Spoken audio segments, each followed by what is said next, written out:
लोकसभा में आज रेल मंत्री मल्लिकार्जुन खड़गे ने वर्ष 2014-15 का अंतरिम रेल बजट पेश किया। सीमांध्र और तेलंगाना क्षेत्र के सांसदों के भारी शोरगुल और हंगामे के कारण खड़गे को बीच में ही अपना भाषण रोकना पड़ा। उन्होंने अंतरिम रेल बजट को सदन के पटल पर रखा।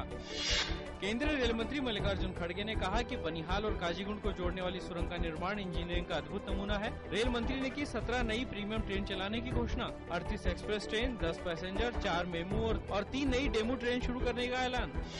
19 नए सेक्टर में रेल लाइन बिछाने के लिए सर्वे होगा शुरू। 5 लाइनों के दोहरीकरण पर काम शुरू करने का ऐलान। जुलाई 2014 से मुंबई में AC AMU सेवा की होगी शुरुआत। AC चेयर कार और एग्जीक्यूटिव चेयर कार के लिए भी अपग्रेडेशन सेवा होगी शुरू। यात्रियों को होगी सहूलियत। यात्री किराए और माल भाड़े से रेलवे को 1,60,000 करोड़ रुपए मिलने का अनुमान।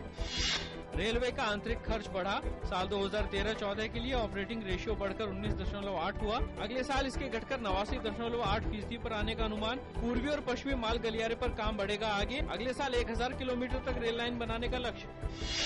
विश्व स्तर के बुनियादी ढांचे के विकास के लिए रेलवे ने विदेशी निवेश को मंजूरी देने की जताई मंशा। राज्य सरकारों के साथ PPP योजना पर होगा काम शुरू।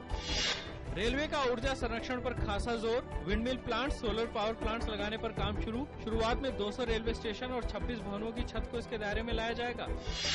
दुर्घटनाओं को रोकने के लिए रेलवे ने मानव रहित क्रॉसिंग का समापन, टक्कर विरोधी प्रणाली की योजना, दुर्घटना रोधी संरचनात्मक डिजाइन का विकास, बिजली एवं डीजल गाड़ियों के लिए सतर्कता नियंत्रक उपकरण जैसे उपाय भविष्य में अपनाए जाएंगे।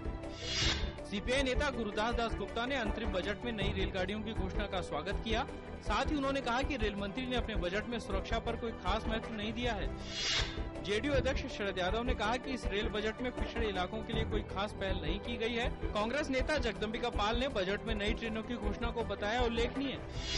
भाजपा प्रवक्ता शाहनवाज हुसैन ने रेल बजट को कम महत्व का बताते हुए कहा कि ये देश की आकांक्षाओं के अनुरूप नहीं है।